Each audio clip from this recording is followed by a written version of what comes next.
Hi everyone and welcome to the State Library, and for anyone joining us online, welcome to your library at home. My name is Rebecca. I work here in the public programs team at the State Library of New South Wales. I'd like to begin by acknowledging that we meet on country this evening.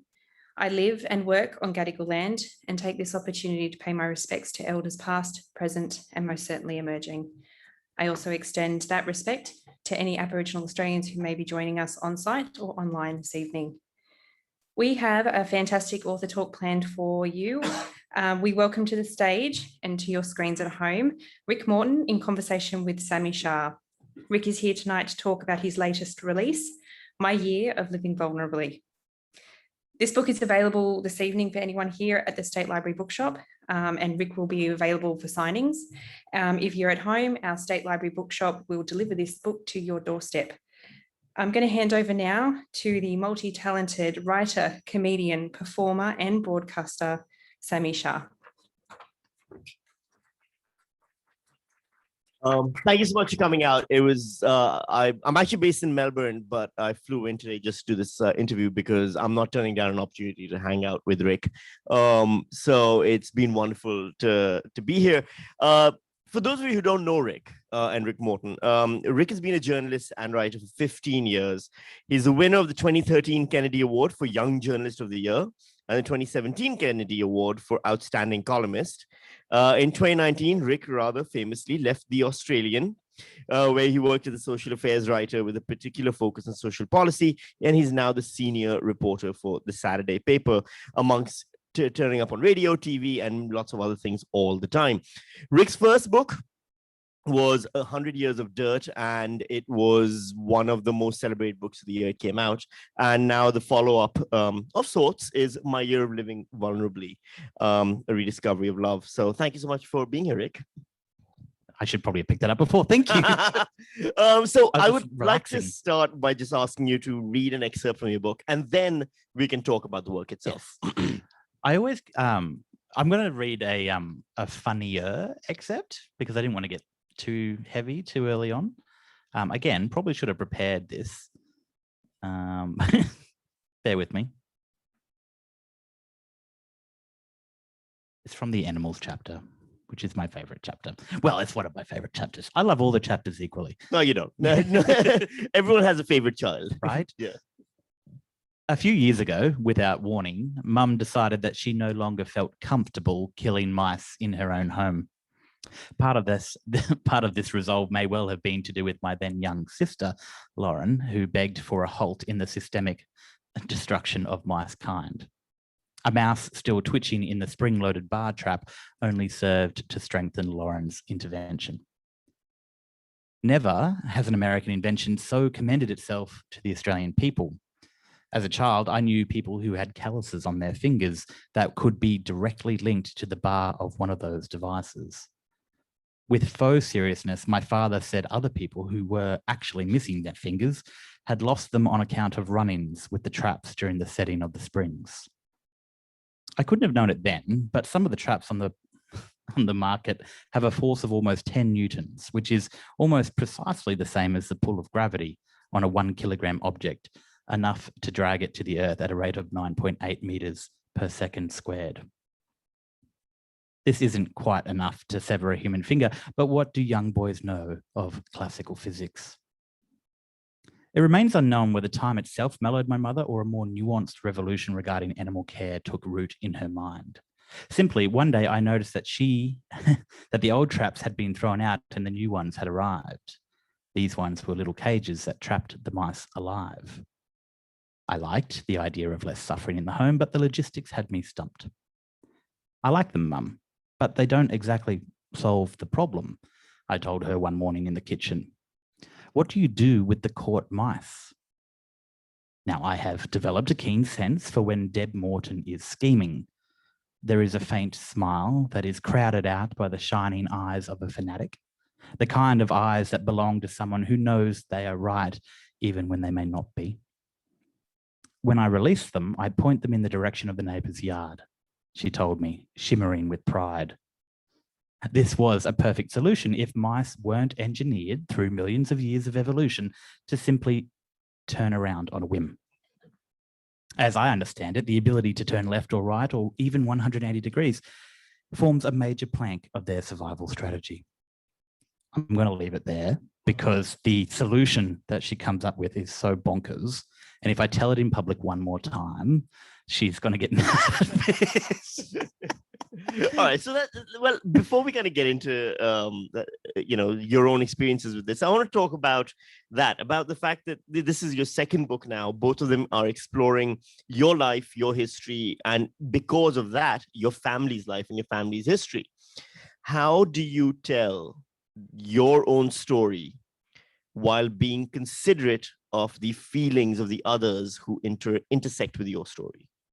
It's a really good question. And it's, something I've got different kind of layers for different people in parts of the family. So obviously on the Morton side of the family, not the nicest people in the world, but also I don't want to go out there and antagonize anyone just for the sake of it. So, I wanted to do the right thing by my dad and his new family when I wrote my first book, but they blanked me when I tried to tell them I was writing a book. I'm like, oh, I guess that's that.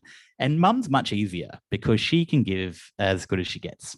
And I tell this story all the time. I think I mentioned it in there, but whenever we were young, I was winning an argument, which I often did because I would use my high school debating powers on my mum.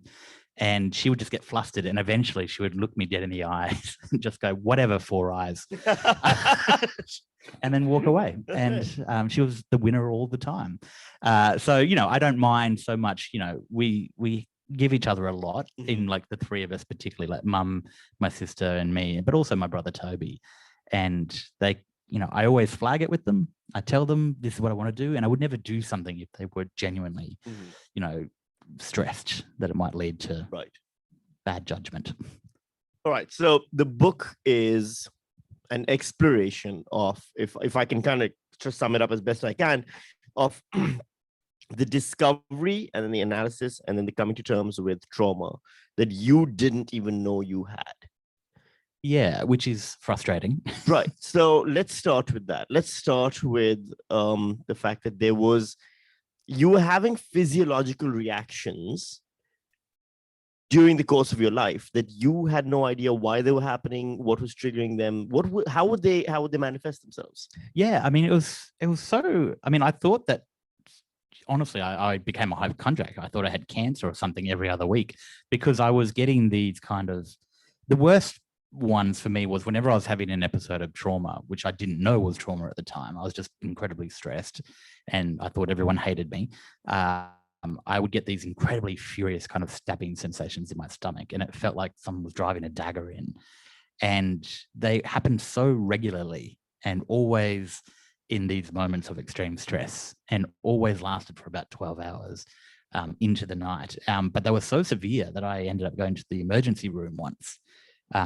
And I don't mention it in this book, but I'm terrified of blood, like just pathologically terrified. So when it became evident that I had to get a blood test in this emergency room, I escaped and then just waddled home in agony, like absolute agony. But this is what I was like, and it wasn't food poisoning. We did ultrasounds and all the other things that are non-invasive that I'm not scared of. And it wasn't any of those things. It was just this kind of psychosomatic pain. And nobody had linked it to psychosomatic pain? No, nobody had linked what I was going through to trauma at all. In fact, just a couple of weeks after this book came out, I was about to do an online event, and the university psychologist who diagnosed me with depression and anxiety had sent me an email, and I don't blame her at all, but she was so apologetic. She's like, I had no idea what I was doing. I was just fresh out. I was, not funded properly to actually deal with what you were presenting as. But she's like, I'm now a trauma specialist. And I wasn't even thinking about her when I was talking about the system, because the system is the same for everyone. I'd seen 8 psychologists, 7 in 7 years, and not a single one had ever mentioned the word trauma as a diagnosis. And I didn't think to ask because I didn't know what to ask for. But the idea that trauma was not mentioned is so mystifying when you go to psych. Most people at this point, particularly in the last 2 years of our lives, almost everyone's had a Zoom psychology session or something. You go through life stories And your life stories, the ones that have been chronicled in the previous book as well, very obviously will lend themselves to traumatic experiences. So why do you think it wasn't taken seriously, not just by mental health professionals, but also by you?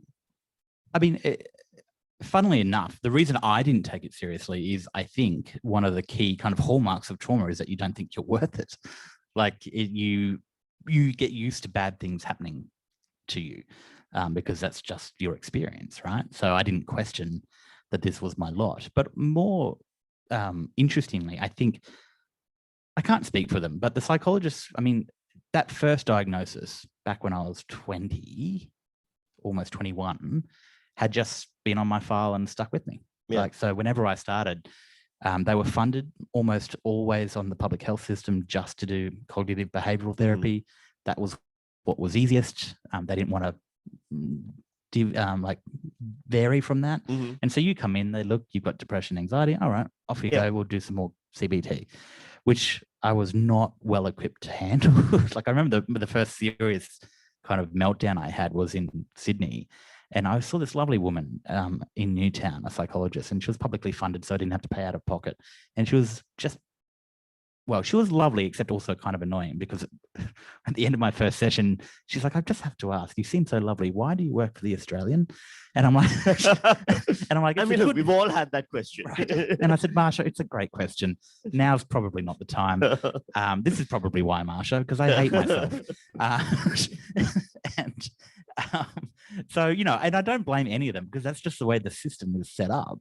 And to do, you know, I've talked to experts since for stories I've written and things like that. And they said, this is their view, that a lot of psychologists are scared of treating trauma patients because of how the patients can react when they're talking about it. And they're worried about putting their own jobs on the line, which is a real fear, I would imagine.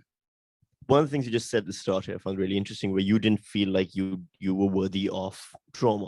How much of that is linked to your work as a journalist? Because being, you know, from a cadet reporter onwards, you see horrific things, people suffering in terrible conditions, and then you might compare your story to theirs. Is that an element of it? That's definitely part of it, because I mean, I knew that I had a tough upbringing, but I didn't think that we were particularly downtrodden because that's all I knew, right? I mean, I joke about it, but it's also kind of true. Like journalism attracts people with major structural personality flaws. like we're not well people for a whole bunch of different reasons. Some of them are narcissists. Not me, obviously. My name is Rick Morton by my book, My Year of Living Vulnerably. The first word of the book is my. Yeah. Right, it's actually really hard to talk about. It's like my new book, and it's like the next book's not going to have my in it. It's not going to have year in it. But I think, you know, journalists, particularly the kind of, when we were cadets on the Gold Coast Bulletin, we started in the police scanner room, and all we did was chase sirens. And so like I was, you know, I can't tell you how many fatal car accidents I went to, including one where the person died in front of me because we got there so quickly. House fires where people died, murders where bodies were wheeled out. And I thought it was the coolest thing in the world as a teenager. Right. I was a teenager. I'm like, this is exciting, it's thrilling. I didn't think there, the adrenaline's there, and I didn't think about what it was that I was doing. You know, it wasn't nice. And it was only afterwards that I realized that it had messed me up in a really big way. Because now, like, I can tell you, you know, when I'm driving in traffic, for example, I remember all of the different accidents that I ever went to where certain things went wrong in just the right way that ensured tragedy. And now I've catalogued them in my mind, and I can tell you what to avoid, but I can't tell you what all the new ones are going to be. Yeah. So it's just that kind of like in the back of my mind. Other people have had sudden tragedy, they've had sudden trauma, or they've lived in, you know, destitution more so than even my family when I was growing up. And so you kind of just don't think to question your own place in it, I guess. And so I didn't, you know, I'd written about my brother's trauma, my mum's and my sister's without having a dad. Meanwhile, forgetting that I was this kind of character who was there for like both my brother's major burns accident and then also being left alone on a cattle station while my mum and my sister were with my brother in hospital. And in my head, I'm just like, well, there's, you know, he's just the narrator. Like he's not actually suffering when obviously I was. Narrators, you. Yeah, newsflash, suffered quite a bit. All right, so let's talk about the moment where you realize that what you've been going through is not just a medical condition caused by indigestion or something. It's when do you realize that you might be dealing with trauma? This is such a weird story, because I was on stage at a writers' festival. I was sitting next to Dr. Mira Atkinson as she was reading a passage from her book Traumata. And I was in the, I think it's called the Playhouse Theatre or something in Newcastle. And I was looking at the audience, and then she was reading this part of her book where she talks about, a child of trauma always has their antennae out searching for threats. And then I was like, hang on a second. And then she said something else, and I've quoted it in this book. And then I just kind of paused and was like, holy shit, I think I need to see a specialist. Like that is exactly what I do. And I didn't realize that was a trauma thing. I thought I just had really like high octane anxiety, which is also bad, and a symptom of trauma in many cases. But what I was experiencing actually was dissociation and fight or flight. And all of these triggers it explained to me why I felt like the world melted away whenever I was triggered, because that wasn't a normal, if you have a bad memory, you don't experience the world fall away from you. You just go, that sucked. But this was very it was bodily in the way it came to fruition, I guess.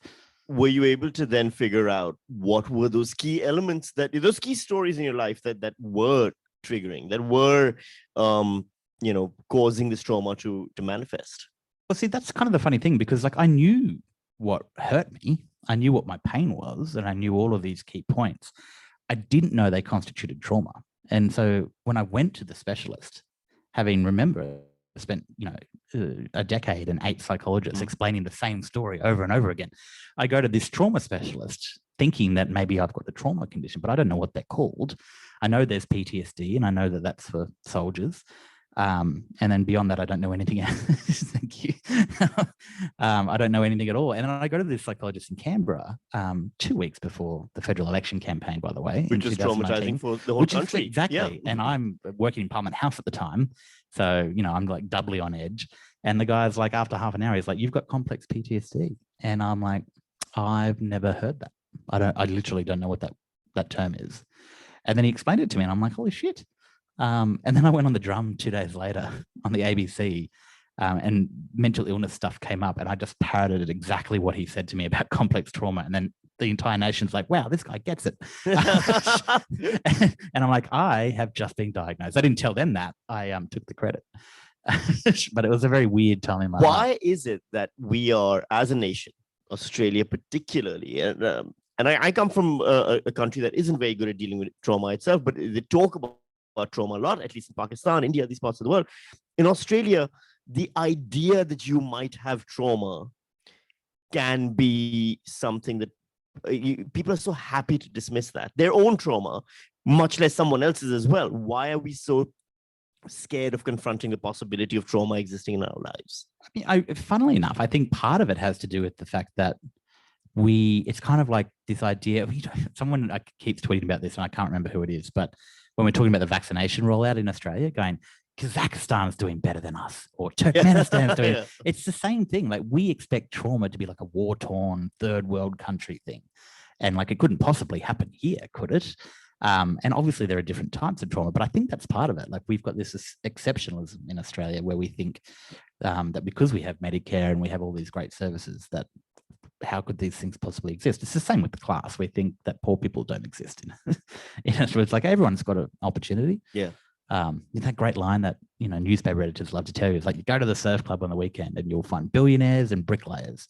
And I mean, I'm not going to the surf club to test that hypothesis. I imagine it's probably not that true. But I think there is this idea that it couldn't possibly be us. And I felt that personally. Like, I'm like, it couldn't possibly be me. Like, I understand why my brother's traumatized. He was burned. And I understand why my mum was, because she watched her son get burned, and she was also in a violent relationship, controlling relationship. But I didn't ascribe any agency, I guess, or the ability to feel those things to the different versions of my past self who had been there. I just kind of remember this happening to this kid, and then me now going, I'm sad and I don't know why. By the way, if you do have questions for Rick, we will be having a portion at the end of this talk where you can ask questions. Those questions can also be put by people who are on the Zoom chat window as well for the live stream. So we'll get to those in the second half of this conversation. Most of your trauma, if I can summarize it such, it goes back to your relationship or lack thereof with your father. Yes. At what point? And because in the first book, that's so evident. Yeah. So how, it's just one of those things, how do you go from, or what happens when you write about it, but you don't link it to your own trauma, but now you've linked it. Is there a change in your own brain space that you can now feel? I'll tell you the one thing that did change. So I knew that my issues were to do with abandonment, but I didn't know until after my first book came out, and I had to piece this together myself. And it was only through having enough breakdowns and experiences of the same trauma over and over again that I actually realized what it was that was triggering me. And it was when I was in these kind of weird relationships with men, not romantic, but like really close, affectionate relationships. And then if they started dating someone, and then like that just pulled the trigger in my head. And I was like, this man who loves me or should love me because he says he does, is now seeing someone else, just like my dad did when he had an affair at the governess on the cattle station when I was there alone while my brother was in hospital. And you saw And I saw the whole thing unfold. And literally it was like a carbon copy. I'm like, every time this thing happened, it was circumstantial and it was related to these circumstances involving people shifting what I thought should be allegiances. And the thing that really it's easy to explain intellectually, but it's quite another thing to explain how I feel when it happens, because I'm a different person. Like I'm not this guy sitting here talking to you about it now. I know obviously we shouldn't use the word crazy and stuff like that, but I'll use it for myself. Like that's what I feel like. Like I feel like everything stops making sense, and that people don't mean what they say, because I had the essential proof, which was my dad, who told me he loved me and then proved that he didn't. And he's one of the two figures in your life who should love you unconditionally. So if he can't reach that high bar, nobody else can. And that was the essential it was like that kind of the kilogram they keep in the vault, like the original kilogram to measure all other kilograms. That's the original hurt for me, that against which all other relationships in my life are measured, and which all other relationships must fail because that one did. And so that's what it is for me. So I knew the facts of that story, but I didn't piece it together until I'd been through enough similar breakdowns where I'm like, hang on a second, I think there's a trend. I hate a trend when it's used against me, like wide leg jeans and trauma. Yeah. Does it then, having this realization, how does that change your behavior? Because we're all familiar with people who, everyone's got a friend who goes to therapy, has been going to therapy for 20 years, is still a complete and utter dickhead. But now you know why they're a dickhead. Is the only difference. That's it. But you actually decided after identifying the source of trauma. Probably setting me up for a foul here. Well, I'm just saying there's things you've changed. Yes. What are those? What are those things that you've tangibly changed in your life now? The first, I mean, there are practical things I did. But the first thing I had to do was like to know the story and to know why my body was making these sensations. Because the one thing I can't stop, or haven't managed to stop still to this day, is the feeling that I'm being attacked and that I might soon die because it's so urgent. Like that's what it feels like to have one of these episodes. But what I have been able to do is at least know that that's what's happening. And so I can at least temper the edges of this horrible, horrible thing in the moment. And then obviously therapy is important and I'm trying different things. I've done neurofeedback. I need to try EMDR, which I know some people in this audience have tried. But beyond that, it's the practical little things. Like I think you need to create a language for the things you want to see in the world. If you don't have a language for it, you can't see it. So I started telling my friends I love them, which I never did. Like I was a very closed off, guarded person. I was trying to protect myself in my 20s. I didn't want to invite more hurt. And so I closed myself off. And in so doing, kind of ruined any chance for any of that good stuff to slip in. And so I How do created, how do your friends react when all of a sudden now you're proclaiming love for yeah. them? And well, initially it was very annoying because I went overboard. And I'm not saying you do this to people who probably don't like you. Like, I mean, that would be weird and uncomfortable for them and probably you, once you find out they don't like you. But I did it with people I knew I loved and who I knew loved me back, even if I didn't always believe it. And originally it was probably too over the top because I was just, it was like, well, I mean, I don't know. I've never woken up from a coma, but like if you're waking up and having forgotten what it's like to eat chocolate, and then discovering this thing. I'm watching the latest season of Twin Peaks at the moment. It's kind of got that storyline. And that's what I was like with love. I was like, love is great. I'm going to spread it everywhere. This is fantastic, like Nutella. And I just went for it and eventually moderated it myself because I'm like, all right. Now I know. I think I had to teach myself how to love. Yeah. I think that's probably a better way of saying it. Like I was frozen in time as a 7-year-old boy and I didn't know what normal relationships, platonic or otherwise, looked like. So I was testing the ground with people who I could trust. So, you know, they were, I mean, half the time they hadn't told me they'd love me either because it was because it's not a thing that is Not a thing. common in our vernacular. It's something that was missing from your lexicon entirely, but it's also missing from many other people's. yeah, and like and you One know, of the things, for example, that I found very lovely that you discovered is the joy and power of hugging. Like, you call yourself a super hugger. I'm a super hugger. I'm a hug-seeking missile. Yeah. It's like one of the North Korean ones. It doesn't go very far. just ends up in the seeking out Pacific dissidents, Ocean. yeah. It's like, that's how I hug. No, it's, I mean, hugging, again, same thing. I'd shut myself off. I'd stop doing it. And I swear that it was, you know, my kind of subconscious through my motor neurons who decided that I needed to hug first because it was like my arms were just springing up Yeah. without me having much control over it. Going, I need a hug from people, again, that I trusted and who would at least probably hug me back. Because you don't want to be doing that to people who don't want to hug you. If anything over the last decade has taught us anything. And, you know, good people knew before that Me Too, that Yeah. sexual harassment is bad. We didn't need Me Too to teach us that. But it's like one of those things where you don't realize until you've missed out on touch how fundamental it is. Yeah. And I had not had any meaningful contact with anyone for like a decade. And it was maddening. I think it's probably the only way to describe it. It was really strange. And I was like, it's kind of like you wake up in the morning and like, do I even exist? Like, am I like a real person? Like, how does this work? How much of this, I mean, so much of it is linked to trauma, to your disappointments with your relationship with your father and the way he didn't express himself. But also, how much of this then is linked to just things we take for granted in our environment, like masculinity, and the toxic kind in particular? Well, I mean, I think that is the invisible thread throughout this entire book. Even I've got a whole chapter on masculinity, but it's everywhere else as well. I mean, I grew up in regional Queensland, remote Queensland, and then regional Queensland. There is a difference. Some people are like, I grew up in the country too. I'm like, no, you didn't.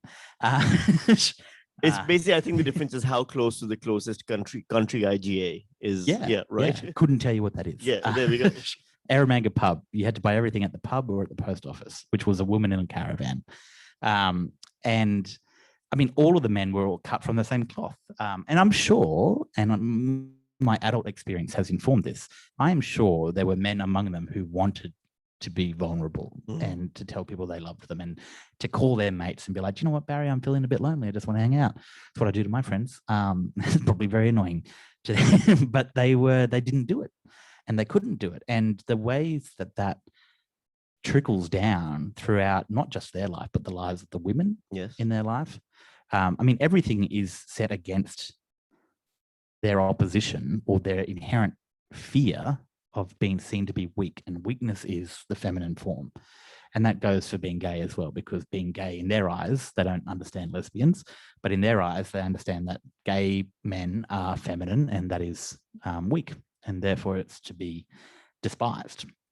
And it kind of just ruins everything. And I feel sad for them. I genuinely do. Not in the sense of, you know, the ones who commit sexual assault or sexual harassment, but the ones who just stay in these crumbling relationships that they want to rescue, but they can't. I find it so terrifying, and I don't want to end up like that. And so I think that was one thing that I had in the back of my mind. I'm like, if I don't do something to change my own life, then I will end up just like my father. And that's not a fate that I want, because I feel sorry for him. So one of the things that you go through is you analyze your trauma, you spend a year focusing on it, understanding it, and then you write about it.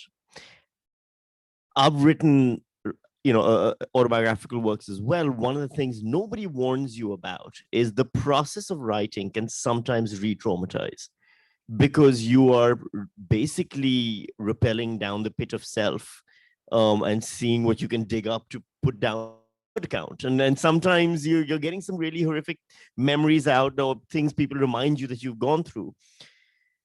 How do you feel now? The book is done. The year of living vulnerably is a year you've lived, but now you have these panel discussions and things where we are asking you to talk about your trauma again and again and again. Should I be feeling guilty at this point about? Yeah. No, okay. no. Great. Cool. Yeah. I hope. Luckily, I'm a sociopath. I hope you think about what you've done. As you can tell, I've developed a coping strategy, which is to tell lots of jokes and be funny, and which is also how I am when I'm not on a stage. Like, it's just my natural state, and it's my family's coping mechanism as well. We have a very dark sense of humor. I mean, your mother's sense of humor kind of is literally the lightning rod through these books. I mean, one of the funniest things she's ever said to me, and I don't think I put this, or maybe I put it in my first book. I didn't put all the details in because I couldn't. But she was talking about all of the people who were in my brother's year in high school in Boonah in regional Queensland, and rattled off a whole list of all of them who had drug addictions or who were all hooked on ice, because we were living this. And she just looks at me and she says, "Fuck, that must have been a bad year, Rick. Everybody just shit themselves." And it's like, we are in it, right? And my brother, we adore him and we love him, and he's causing her so much stress. I'm worried she's going to die because she just is like, she's so stressed in all of this. And then she comes out with something like that. And like, I cry laughing. And it's the same when, like, I write about in the first book, when, I was home writing the book, and then my brother's friend Scotty gets stabbed in the neck while we're watching Bridget Jones's Baby. And we paused it. You didn't hit stop. No, we paused it, and we went back to it after the crime scene. This guy almost died, and he's bleeding all under the house, and he's like, "Oh my God, I can't feel my face." And like, my brother's run away. He's dumped him at the hospital, pushed him out of the car, and then run away like Dora the Explorer, but grown up and wayward. The crime scene people came. Someone threw Molotov cocktails at the house, and then the crime scene people left. And it was like 1 a.m. And I just said to Mum, like, "Do you want to finish like Bridget Jones's Baby?" And we have to find out what happened. Well, you have to. And it was actually a really good movie. She's been hard done by our Bridget. Yeah, I don't know if you feel. I mean, so that's what I do, right? I mean, I find most things absurd. And I quote Camus like an undergraduate philosophy student all through this book, because I relate so much to that worldview. Okay, so you brought up philosophy, so I'm going to ask you about this, which is, one of the things I found really fascinating about your writing is, and I don't know how much of a conscious decision this is, but it does seem like a philosophical treatise on love, on an exploration and an understanding of love. How then do you now, after having written all of this and gone through all of this, how do you explain the concept of love? The easiest question anyone's ever asked. No. I mean, I find it so amusing, because I mean, I thank you for thinking that, because when I first pitched this thing to the publishers, I didn't actually know what it was going to be about. Apart from, me, I just kept calling it a book about love. And I find it very amusing that, like, in the history of thought, you've got all these amazing philosophers. You've got like Aristotle, Socrates, you've got Camus, Sartre, Rick Morton, just like this boy from Boonah is like, "What's love?" I am going to cheat a little bit, because I deliberately put James Baldwin's definition of love in the opening chapter, because I think it's the best one that anyone has ever come up with. And who am I to argue with James Baldwin? And he says it's kind of like, it's not this kind of selfish obsession with like love and romance that Americans seem convinced by, but it's this universal sense of quest and daring, and personal growth. And that's, those are his words. And in my head, I take it further by saying, what is it about life that makes it worth living? It's, again, a question that philosophers have tried to answer for many thousands of years. But it's, the way that love is like a sensation, I think, but it's mediated in the physical world through all of these other things like beauty and practices like kindness and forgiveness and grace. And so, in terms of what it takes to live a life that you're comfortable in, I'm not going to say happy, because happiness is not something that you can switch on like a light. These are the things I think that either in moderation or in excess can either be bad or good for you, but this is the themes along which love travels, I think. So that is my very long-winded answer to that. No, and that's the so you appreciate love, you value love, you empathy is such a powerful note that works through these books as well. At the same time, it's hard to ignore this. You are a journalist. These days, for example, if you're following Rick's writing in the Saturday paper, he's doing investigative series about the NDIS and the changes being done over there. How do you feel how do you balance out that difference between an optimism and an appreciation for your fellow human when you're writing your book, but then you look at the cynical world we live in when you're doing your journalism? How do you balance those two worlds? I like that question because, and I've thought about this a bit since I finished this, because I try to make a case for the general goodness of most people, even the ones we might find abhorrent, or not Hitler, obviously, but like most people, I think are decent, if wayward.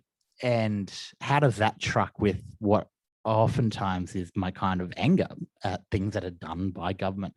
And I think most of my anger, I'm happy to, I think politicians have a human side. I'm not. Peter Dutton's wife said quote, he is not a monster. So, I mean, what better, evidence do you need? Like, I think that the he is not a monster sticker is raising a lot of questions that are answered by the bumper sticker. Usually what you say when someone's a monster is like, he's not a monster. It's like, I think we're doubling down. It's like whenever I turn up to like a bar, I'm like, I'm not a child, 3 children in a jacket. Like, could I have a rum and coke, please? But I don't preoccupy myself with thinking or agonizing like some in the press gallery do about their inner humanness, because they are decision makers. And further down, I find myself, I don't like anger as an emotion. I don't find it useful personally. I understand that activism uses it and needs it. But my anger has never been directed personally. It's always at systems. I'm very happy to get angry about systems, and the NDIS is one of them. Aged care is another, the welfare system, employment services. I don't find much use personally, again, going after individuals in those systems, because I've seen, and we've seen through human history, how otherwise normal, quote unquote, people get transfigured by the systems in which they operate. And I'm not using, that's not a Nazi analogy, but I mean like in basic bureaucracies, we've got people, and I'm writing analogy of evil. Right. Exactly. And I'm writing about it now. Like, there are people who just spend so much time in the fishbowl, and they're looking through, and their job, for example, is compliance on the NDIS. And they just stop thinking about NDIS participants as people, because they just see their job going, I'm here to do compliance. I'm going to look at the compliance. They've not complied, etc. And we kind of forget that there are also people in there, and they are deeply flawed, but I don't think they're bad. And so my optimism, I guess, is that we can, cynicism is an occupational hazard. Yeah. You have to be cynical as a journalist. Right. And I am cynical about, where things are headed with policy and things like that. But I do make the point in this book, and I genuinely believe this, that you can't have a deeply unkind government if you've got a deeply kind population. Now, obviously, there are people who would never vote for offshore detention in the Australian populace, and it's the other people that we need to reach. But it's why not try? Like, why not be that example? And it all sounds very wishy-washy and high end, but you can't just expect these systems to bend us from the top down. We have to bend them. And why not do it through kindness? Trickle upwards. Yeah. Like our taxes, I guess. Except for the top end of town. Right. what's the writing process when you write 2,000 words a week for the Saturday paper? Is that writing process different from when you sit to write a book? Yes, it is. Yes, it is. I've only just thought about that. So I like to, when I write for work, as in for the Saturday paper, I need to be alone because most of the time I'm reading reports or being on the phone, and I quite enjoy the obsessive, like I go down rabbit holes and I love it. And I won't come up for air. Like, particularly if I've got a good yarn, and sometimes to get the good yarn, I'll give you an example, which is not recent, but like going through a spreadsheet I'm trying to remember this. It's an Excel spreadsheet, but it's in a PDF format basically. And it's like 300 pages and really tiny, tiny font. And I would just block out the world. And I love it. When I'm writing a book, particularly this book, I like to be around people because I need to have a reward at the end of whatever it is that's going on in here. And so like I wrote, with my first book, 100 Years of Dirt, I wrote about 4,000 or 5,000 words of that while at a house party in Melbourne. Like I was in the band room out the back. How was everyone else about you just ignoring them and writing? Well, because they kind of didn't ignore me. Like I'd come out for a dance every like 20 minutes or so. I was like doing the Pomodoro method, but with lots of rum and Coke. So like I'd bash out 20, whatever I could in 20 minutes. And I'd come out and I'd dance to, George Harrison's banger, or I can't remember what it's called, and others, right. And then drink some wine, and then I'd go back and I'd get progressively drunk, obviously, and you'd obviously have to edit some of it, but a large chunk of that is unchanged from what I wrote in the band room. And the same with like writing this one, I wrote a lot of it at Saturday lunches at my best mate's place, and I'd come over early when people were starting to arrive, but the lunches went forever, and I would bury myself in the office and I'd write, and then I'd come out for lunch and have a couple of drinks, and then I'd go back in. And then it was just nice to know that I had people to come back to, because if I had to do this whole thing on my own in my house, I might have set fire to the house. I don't know. But because writing is a solitary act. So what you've described is so different from what most people experience when they try to write or when they're told how to write. I remember one of the first things I read about how to write is you close the door and you block out the world and you sit at your computer and you bash out words until words come out. And like, there's Twitter feeds of just writers talking about the struggle to get words out, but it sounds like such a joyous, pleasurable experience when you talk about it. Well, I mean, that's when I get those opportunities. I mean, most of it is, I mean, my friend teases me because she wrote a book, well, both her books, she's got another one coming out, while pregnant and breastfeeding. And then she's like, oh God, you make it sound so hard. And she's like, I wrote a book and now I'm just breastfeeding, like doing the edits. Yeah. Like, she's like, fuck off. She reminds me of Mr. Peanut Butter from BoJack Horseman, who just ends up with a book deal after Diane's trying to write a book her whole career. And he's like, well, yeah, people say it's really hard, but it's not. It just fell out of me. And I'm like, God damn it. Because I find it so difficult.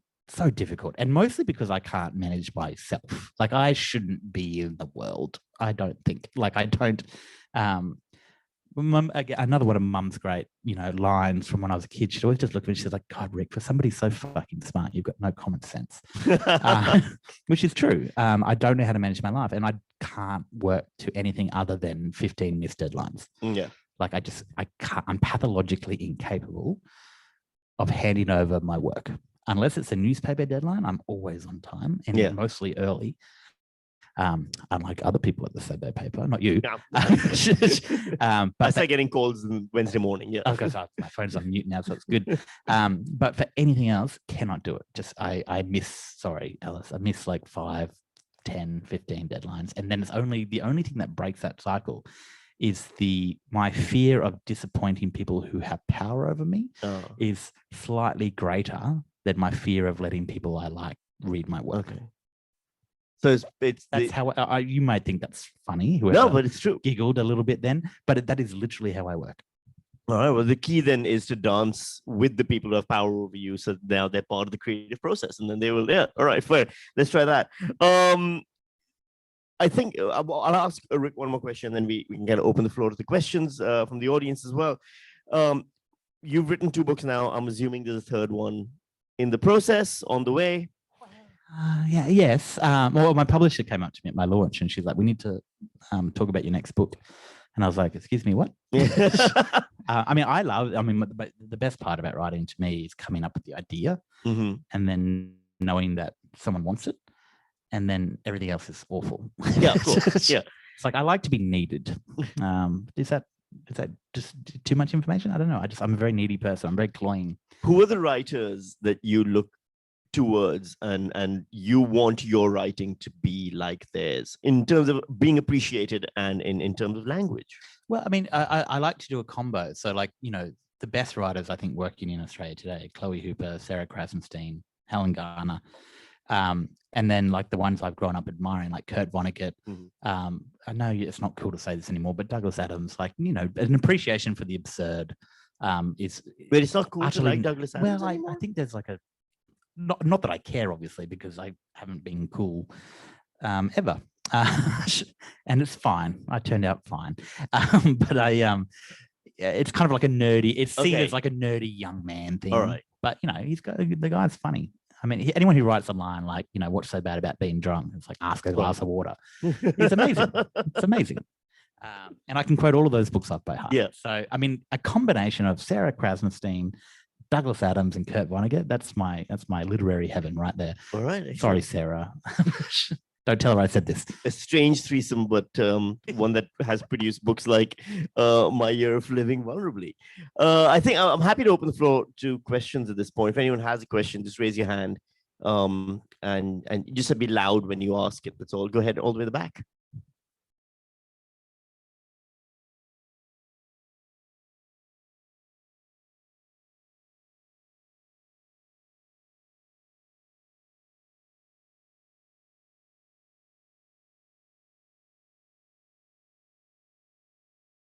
So just to kind of recap for the people online, the question is, when you were younger and feeling betrayed, what would you have wanted adults to do to help you?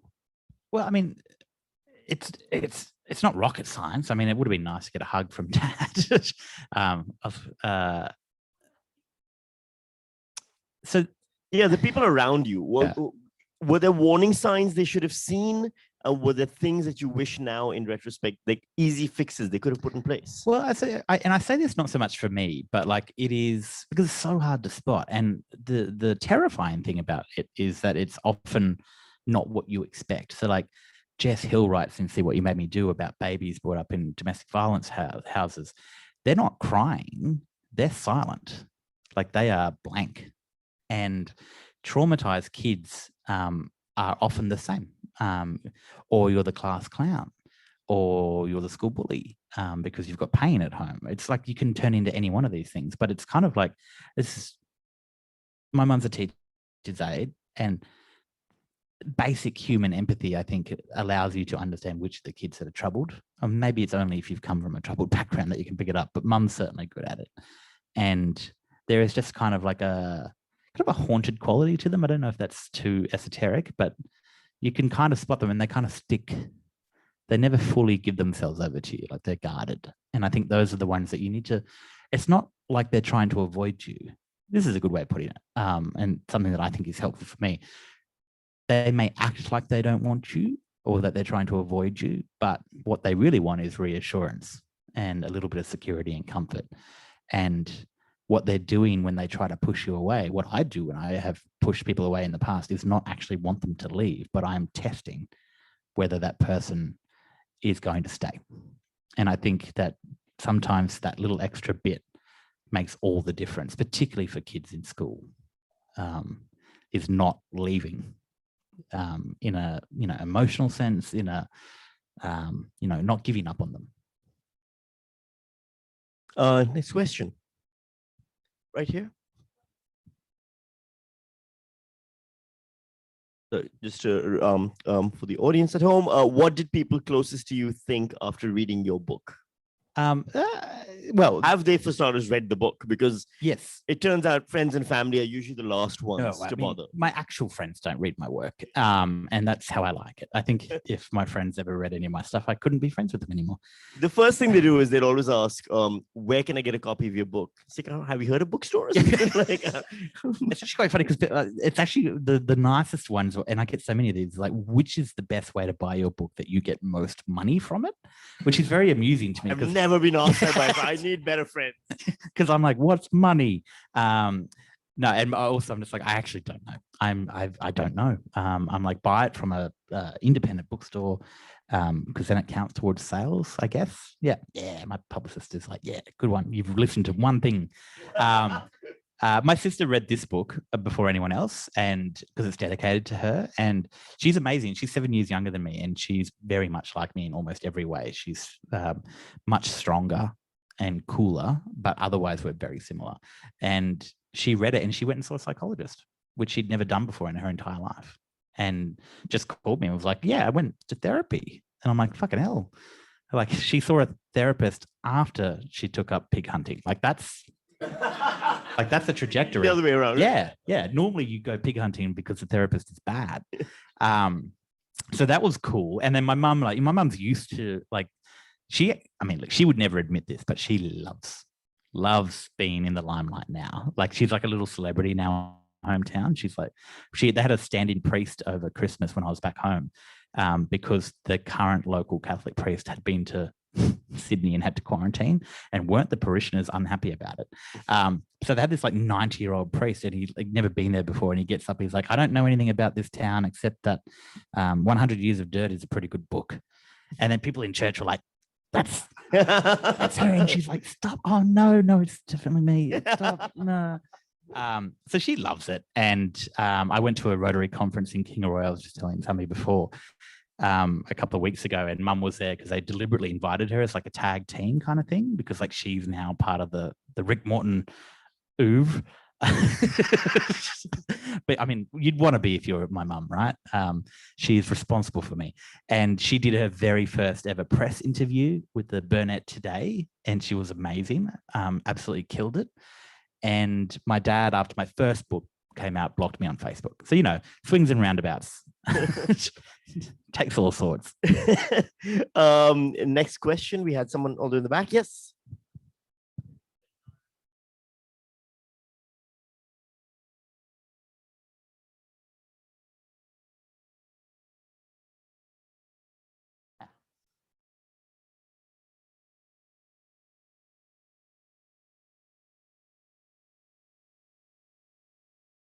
What effect has it had on your sense of self by growing old, by aging? That's actually a very interesting question, and I'm not going to take it in the same direction that you might. Well, just with the concept of gay death. I'm sorry, I shouldn't say that. But I think the one thing that I've learned, I was desperately afraid in my 20s of thinking that people didn't like me, or that I was uncool, even though I was objectively not cool. I was like, it's the worst kind of fear to know that it's like to be a pig in a slaughterhouse and be like, oh my God, do you know what my worst fear is? That I'm going to get cut up for bacon. And then be like, oh God, I'm a pig. Like, that's what I felt like being uncool.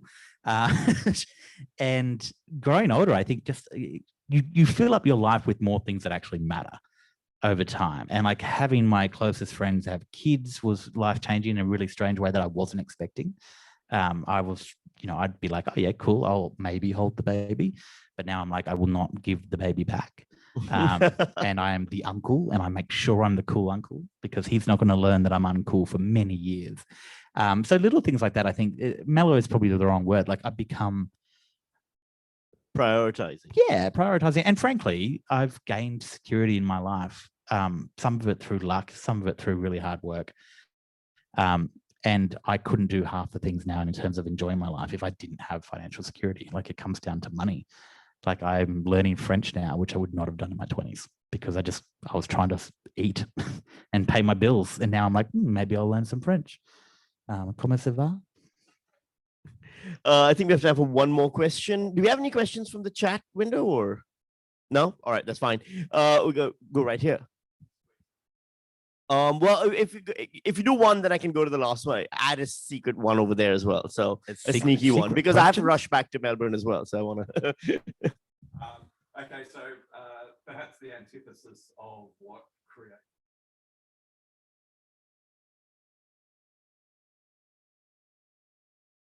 To speak on safety. Well, so I've got a friend who makes this joke. He's like, I've got the suffering of never having suffered, which is, I mean, that's an amazing self-awareness on his part because he's an only child. His parents are very wealthy, but he knows it and he's not hiding it or pretending to be a battler. So I kind of really like that.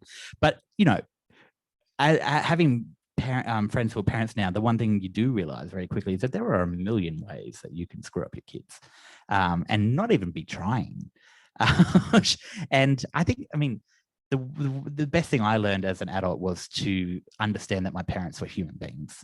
So, I don't think there's never truly a sense of ultimate security or comfort that can make you impervious to all of these things, because there are people in rich families who don't, like Harriet Rand, became an ice addict and was caught up in this horrible, violent act because of anxiety, mental illness, didn't get enough love. I don't know what her circumstances were, but it's not just money. Money helps in every way, but everyone can be susceptible to these things. So there is no ultimate sense of security, but the only thing that really counts, the only thing that you can do that's free is to love your kids and to make sure they know they're loved. And I mean, in like an open, not just pragmatic way. Yes, you've got to feed them and put food on the table, and that's not free. That's the hardest part. And you may have gone through trauma yourself, but the best thing that ever happened to me was my mum deliberately threw herself into that mission. Like I've used this line before, but she Sheryl Sandberged love. Like she lent in and was just like I adopted from her in my 20s. I'm just like, I love you. And we were never in doubt. And that saved us, I think, from oblivion. I think we have time for one last one now. Yes. Oh, great. No, I absolutely can. Thank you. No. Well, I mean, no. And I think I would be a fraud if I said that you could. Maybe you can. I'm only 34, ask me again when I'm 80.